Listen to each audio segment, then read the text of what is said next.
on Bikurim, Perek Gimel, Mishnah Vav, 6th Mishnah in the 3rd chapter of Bikurim. We're continuing the process of bringing the Bikurim. Remember, there's bringing the Bikurim and Mikra Bikkurim. Odeu Asal al Ktefo. So now we're in the Beit HaMikdash, we're in front of the Mizbeach, we're about to offer the actual Bikurim.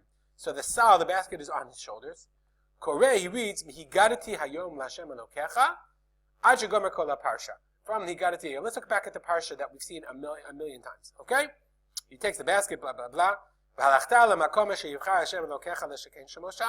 You go to the place that Hashem has chosen to dwell His name, the Beit HaMikdash. You go to the Kohen and you say to him, you say, so here's where the parsha says, here's where the Mishnah says, here's where you start. And we've colored these words for different reasons. You're making a declaration.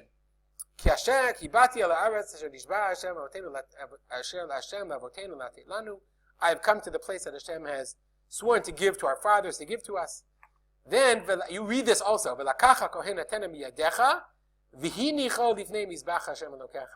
You're reading this, but it's also a description. The Kohen will take the basket from your hands, and and place it down before Mizbach Hashem Elokecha. We're going to see that there's more meaning to these words.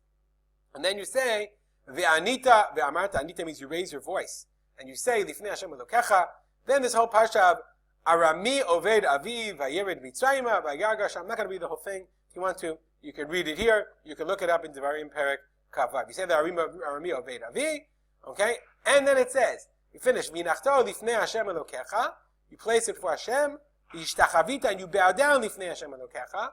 V'samachta b'chol hatov asher natan Hashem lecha Hashem Elokecha. You should be happy with all the good in your house. Ata levi v'ager asher b'kirbecha. So the Mishnah says, you read it, Ad shegomer kol parsha. You read all of that. That's the entire parsha of Mikra Bikkurim. You read from the beginning until the end of Mikra Bikkurim. That's what you have to read.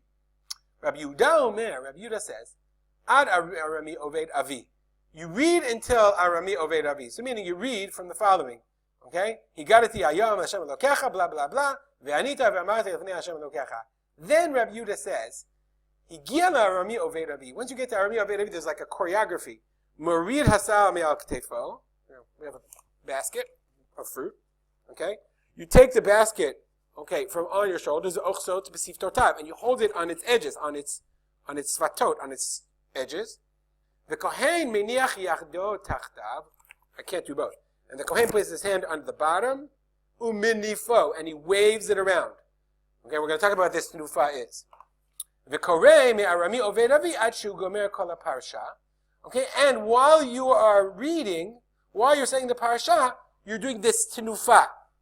We're going to see it. Melich mevi maleh umorid molich mevi. Right? Up, down, out, in. Okay, that they're doing tenufa while he's saying Arami Oved Avi. Okay, so that's Korei Me'ari Avi Avi Ad Shu Gomer Kol HaParsha Uminicho B'tzad HaMizbeach, and you leave it on the side of the Mizbeach. V'hishtachava v'yatzad. You bow down and you leave. So what's interesting is the implication of the Tanakama is you just read the whole thing, and then Rabbi Yehuda says no, this whole choreography of tenufa. But the Kahati explains that it's pretty clear that everyone agrees that there's tenufa, and we're going to see even the Bartanura says there's tenufa. So the question is Rabbi Yehuda arguing, okay, and saying you do tenufa during, and where the Tanakama says it's after? Some say the Tosfot Yom Tov here has a whole long thing. He says that Rabbi Yehuda's Baaleh Faresh at the Tanakama. There's no real machloket. It's clear. It seems clear that there is a machloket. What the nature of the machloket really is seems to me to be when you're doing the waving during or after the reading. Let's look at the Bartanura for a second. Okay. Okay. So we said that he holds on to it. Hishtachava v'yatza. Mikan mashu, the Bartanura says, Shelo haya menif ki'im tenufa achat sha'at kriya bilvad. He would wave one time when there's sha'at kriya. When you're reading, you're waving when you're reading. Vatana disifrei, but there's another braita, another midrash, matzich shtei tenufot. Two wavings. One when you're reading, okay? Achad b'sha'at kriya, because it says the Torah should take it miyadecha, from your hand, and we learn that from yad yad. V'asheni lachar she'ishlima kriya. Okay, and a second time, you wave after you finish the kriya. The lachar kriya, ktiv v'hi nachto. Remember we learned it says, okay, v'hi nachto lifnei Hashem Elokecha. You should place it down, and that placing implies action.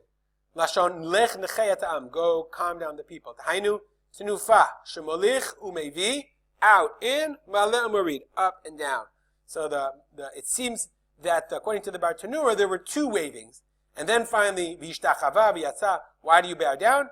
Vishtachavita lifnei Hashem Elokecha. The end is, you bow down, you place your bikurim on the Mikra Mizbeach, you bow down, and you're done with the avodah of the Hava'at HaBikurim.